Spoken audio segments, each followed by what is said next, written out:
back to my channel. हजुरहरुलाई मेरो च्यानलमा फेरि पनि स्वागत छ। आज फेरि मोमोको रेसिपी लिएर आएकी छु। ल सुरु गरौँ है त मोमो बनाउनलाई। मोमो बनाउनको लागि चाहिँ सबैभन्दा सुरुमा मैले यहाँ मैदाको पिठो मुस्दै छु। आफूलाई चाहिने मात्राको मैदा लिएर हामीले चाहिँ 1.5 केजी मैदा किनेर लिएर आएको थियौं। त्यसमा चाहिँ 1 केजी जति मैदा चाहिँ युज गर्यौं यहाँ डो बनाउनको लागि। यसमा अलिअलि पानी हाल्दै मुस्दै छु। म चाहिँ यता मैदा मुस्दै छु अनि यता साइडमा चाहिँ मेरो भाइ यहाँ कटिङतिर लागेको छ। मेरो भाइ चाहिँ प्याज काट्दै छ। यहाँ चाहिँ डाइनिङ टेबल भरि हजुरले चाहिँ सामान देखेर कस्तो भद्रगोल भन्न सक्नु होला। यो चाहिँ भर्खर किनेर लिएर आएको भएर यस्तो भएको हो। चाहिँ पिठो मुसेर यहाँ रेडी गरिसकेको छु। अब चाहिँ यसलाई म कभर गरेर राख्छु। मेरो भाइ चाहिँ यहाँ मस्तसँगले प्याज काट्दै हुनुहुन्छ। घर चाहिँ भद्रगोल छ। सरी फर द्याट है। किनभने भर्खर यो मोमो बनाउनको लागि चाहिने सामग्रीहरू ल्याएर चाहिँ सबै अब हामीले डाइनिङ टेबलमा राखेका छौँ। एकछिनपछि सफा गर्छौँ। हजुरहरू हेर्नु होला हाम्रो सेफले एकदम मसिनो गरेर काट्दै हुनुहुन्छ प्याज। र म चाहिँ अब यसलाई ढक्कन लाएर ढक्कन छोपिदिन्छु अनि बाँकी काम गर्छु है त। यसलाई चाहिँ यो मैले थालले ढाकेर राखेको छु। अब चाहिँ मेरो काम छ बन्दालाई मसिनो गरेर ग्रेड गर्ने है ग्रेटरमा। अब म चाहिँ बन्दा पखाल्छु। पखाल्नु अगाडि चाहिँ यसको यो बाहिरी बोक्रा चाहिँ निकाल्नु पर्ने हुन्छ र मैले अब पखाल्छु है साथीहरू। मैले चाहिँ बन्दालाई यहाँ धोएर लिइसकेकी छु। अब चाहिँ म यो ग्रेटरमा यसलाई मजाले ग्रेड गरेर यसको रस निचोर्दै राख्छु। हजुरलाई भिडियो देखाउँछ। त्यसलाई अब 2 टुक्रा बनाऊँ। ड्याङ ट्याडान। बन्दालाई यसरी ग्रेड गर्दैछु। हजुरहरूले हेर्न सक्नुहुन्छ। यो चाहिँ हामीले जति मसिनो गर्यो होइन किमामा चाहिँ अब त्यति मसिनै राम्रो हुन्छ नि ठुल्ठुलो साइजको पिसको भन्दा। ल मेरो चाहिँ अब बन्दा ग्रेड गरेर अब सकिन लागिसकेको छ। म हजुरहरूलाई यो बन्दा चाहिँ हामीले किमामा चाहिँ कसरी हाल्ने भनेर पनि देखाउँछु। ल भन्नाले यसको पानी निचोरेर चाहिँ हाल्नुपर्ने हुन्छ क्या हामीले। र मैले चाहिँ सक्यो। अब यो बाँकी जुन छ ठुल्ठुलोवालालाई नै एकपल्ट यहीँ ग्रेड गरिदिन्छु। हेर्न सक्नुहुन्छ। अब यसलाई चाहिँ यहाँ भएको त सबै तानिदिने यसरी। अब यसको भित्रतिर बसेको छ है हेर्नु त। यसरी भित्रतिर बसेको सबै तानिदिने हो राम्रोसँग। अनि यसलाई अब मैले साइडमा राखेँ। अब चाहिँ यसको चाहिँ हामीले पानी निकाल्दा हेर्नु है कति धेरै यसको पानी निक्लिन्छ। हेर्नु त यसलाई चाहिँ यसरी निकालेर यसरी सुक्खा पार्दै बट्टामा राखिदिने के।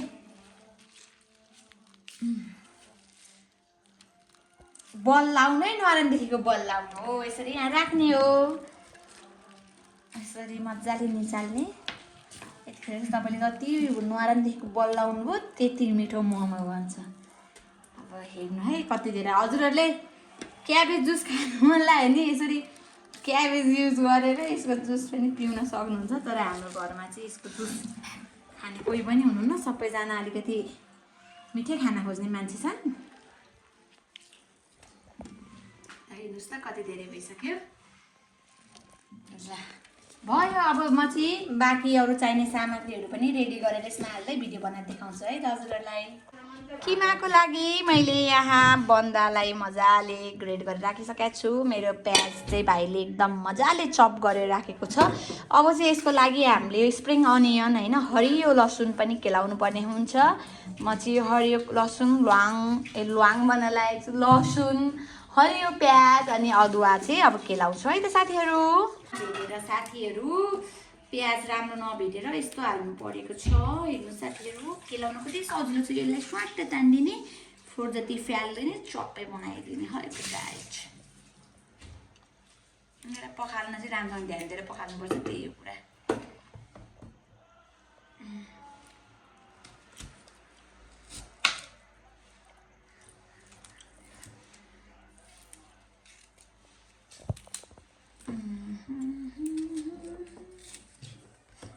लसुन केलाएर भ्याइसकेको छु। अब धनियाँ नि केलाउँछु। यति चाहिँ अब धनियाँ 20 रुपियाँको रे हौ। महँगो पनि के साह्रो यो के साह्रो अन्त हौ। यसरी त किनेर खाना सकिँदैन। अन्त चोर्नै पर्छ जस्तो छ त।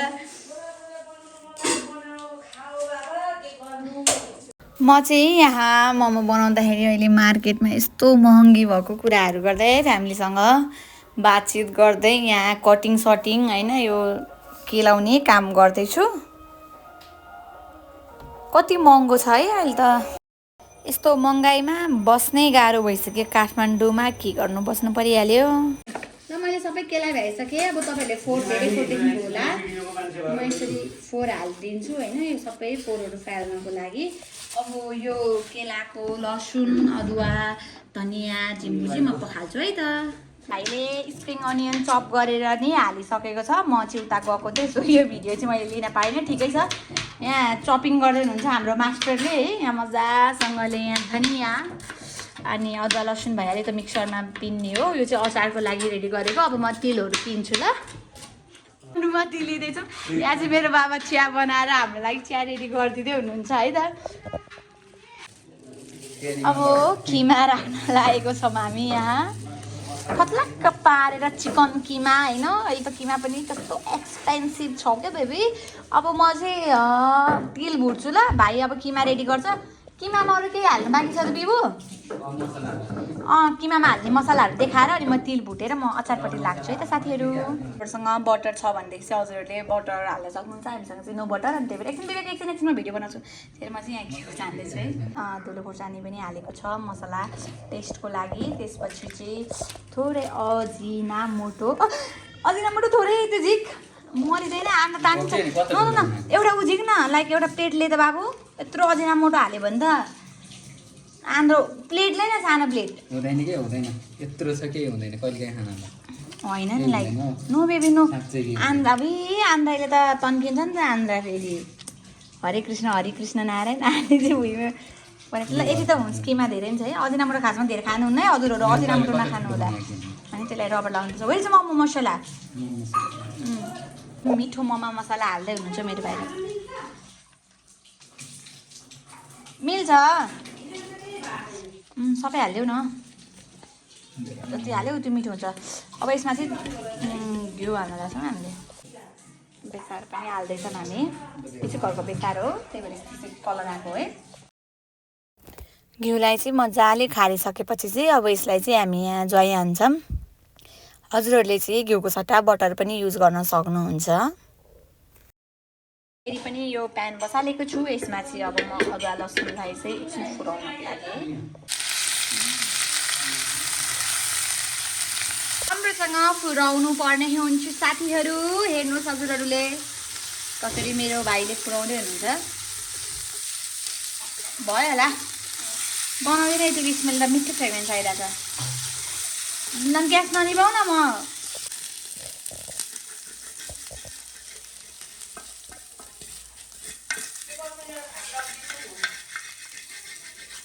अनुसार नुन धेरै हुन्छ बाबा त्यति भयो हुन्छ होला सायदै हो अब यसलाई चाहिँ मोचाक पारेर मोल्नुपर्छ है साथीहरू अब मेरो मास्टर साहबले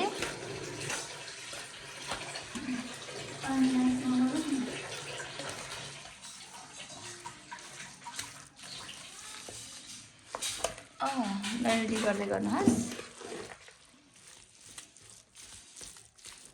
हाम्रो चाहिँ किमा अलमोस्ट रेडी भइसकेको छ मेरो भाइले एकदम मजाले यसलाई म्यारिनेट गरेर होइन अब चाहिँ यसको बास्ना नि एकदम मिठो आएको छ यस्तो मिठो मोमो हुन्छ आज मैले थाहा पाइसकेको छु म चाहिँ 2 प्लेट खान्छु ल बाबु यो छोपिदिनु म अब बाँकी काम गर्छु है यता किमा रेडी भइसकेको छ म चाहिँ यहाँ अचारको लागि तिल भुट्दैछु हजुरहरूले चाहिँ बदामको भटमासको नि बनाउन सक्नुहुन्छ तिलको मात्र नि बनाउन सक्नुहुन्छ हामीले चाहिँ तिल र बदामको बनाउन लागेको छौँ मैले यहाँ तिल भुटिसकेकी छु अब चाहिँ यहाँ म बदाम पनि भुट्छु बदामलाई पनि राम्रोसँग भुट्नुपर्छ यसलाई म मजासँगले चलाइ भुटिरहेको छु अनि बदाम भुटिसकेपछि चाहिँ यता यसको खोस्टा यसरी फाल्नुपर्छ यो चाहिँ बदाम सेलाएपछि मात्र गर्नुपर्छ नत्र नि हात तातोले पोल्छ र यसको खोस्टाहरू चाहिँ मैले सबै फालिसकेको छु हजुरहरू कतिजनालाई नाङ्लो चलाएर खोस्टा फाल्न आउँछ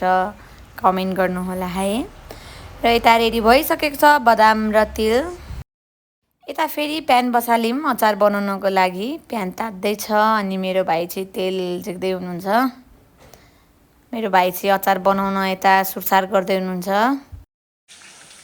यहाँ चाहिँ भाइले कुटेको खोर्सानी टिमुर अदुवा लसुन हालिसक्नु भएको छ चलाउनुहुन्छ मेरो भाइले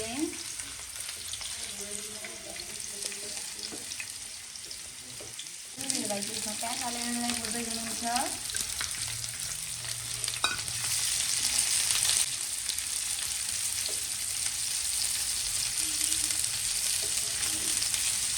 त्यो प्यान 15 वर्ष पुराना त होला है, हामी गर्दाखेरि यो प्यान हो।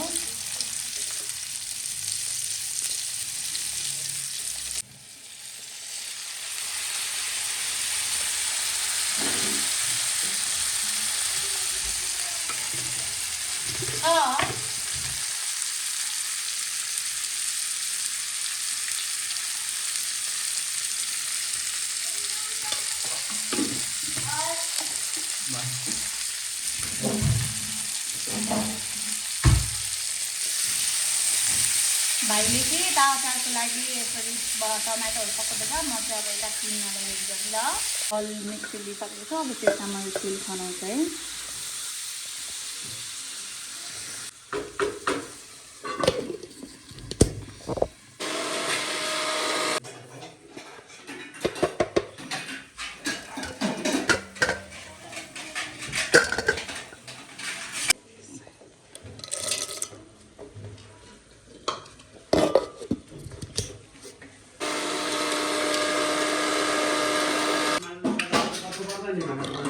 भित्र धोएर राखे होला, हेर्नु न। यसमा सँगै मिसाइदिउँ भाइ। तिल र बदाम नै पिनिसकेको छु। यता अचार पनि पाकेर रेडी भइसकेको छ गोलभेडा र प्याजको। अब चाहिँ मिक्सरमा पिन्न मात्र बाँकी, यसलाई सेलाउन छोड्छौँ। यो सेलाइसकेपछि चाहिँ अघि पिनेर राखेको छोप तिल र बदामको राखेर सब थोक रेडी गरिसक्नु भएको छ। यहाँ सबै रेडी भइसकेको छ यसमा मिक्सीमा बनाउन। सो हाम्रो चाहिँ यहाँ मोमो बनाउन लागि पानी यहाँ बोइल गरिसकेको छ। अब चाहिँ हामीले यो मोमो पानी बोइल भइसकेपछि यसमा चाहिँ मोमो हाल्छौँ है साथीहरू। अघि मुसेर राखेको पिठोको चाहिँ ऊ बनाउनलाई हेर्नु त कति सफ्ट भएको छ है। र यता किमा पनि रेडी भइसकेको छ। अब हामी चाहिँ यसलाई बेल्ने यसमा राख्ने अनि भाँडामा पकाएर खाने है त। फेरि मोमो फिल गर्दैछौँ। यहाँ चाहिँ मेरो मास्टर सेफ भाइले किमा चाहिने सफिसियन्ट अमाउन्टको यसरी राख्नुहुन्छ अनि यसलाई चाहिँ एकदम मजासँगले चाहिँ यसलाई फिल गर्नुहुन्छ। हेर्नु होला।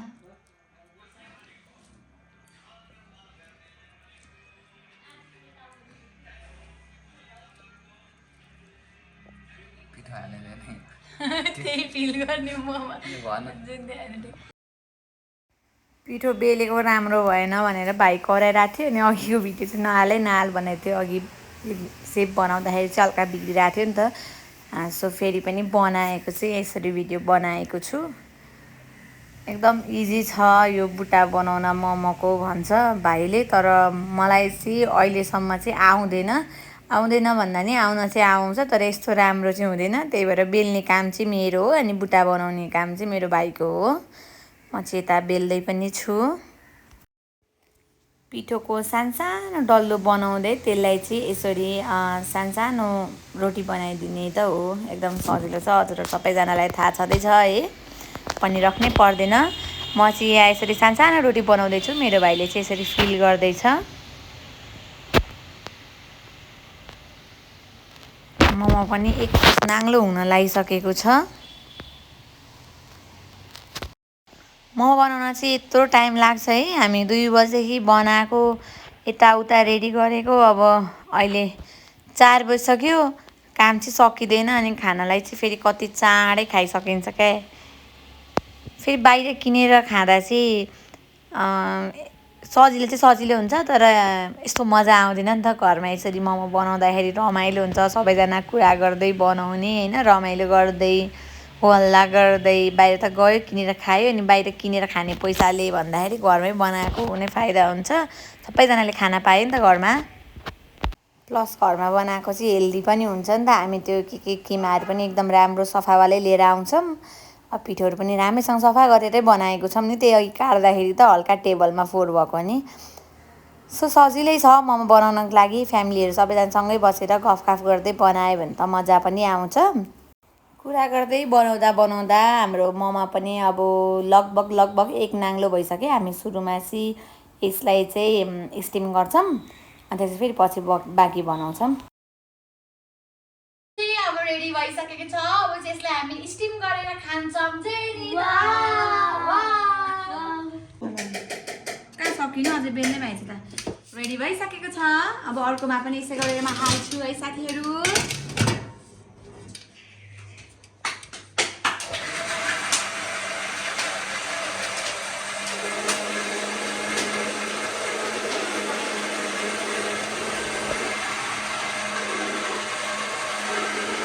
बिस्तारै हाल्नु है मजा हाल्नु बिस्तारै मिलाएर हाल्नु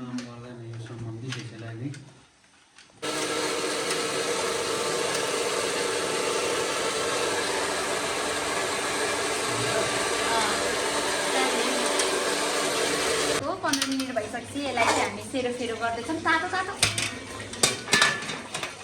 कस्तो मिठो बास्ना आएको छ मोमोको वाउ वाउ मोमो रेडी भइसकेको छ होइन अब चाहिँ हामी मोमो झिकेर खाना तयार गर्छौँ है चिम्टीमा टाँसिँदैन बरु हातैमा ठिक छ क्या हाम्रो चाहिँ मोमो पाकेर नि मोमो सर्भ गरिसकेको छौँ र हाम्रो मोमो खानाको लागि नि यहाँ रेडी हुनुहुन्छ लु खाना सुरु गर्नुहोस् हजुरहरू हजुरहरूलाई मेरो मोमोको भिडियो कस्तो लाग्यो हेरेर लाइक सेयर कमेन्ट गरिदिनु होला यदि सब्सक्राइब गर्नुभएको छैन भने सब्सक्राइब गरिदिनु होला यति भन्दै आजको भिडियोबाट बिदा लिन्छु बाई बाई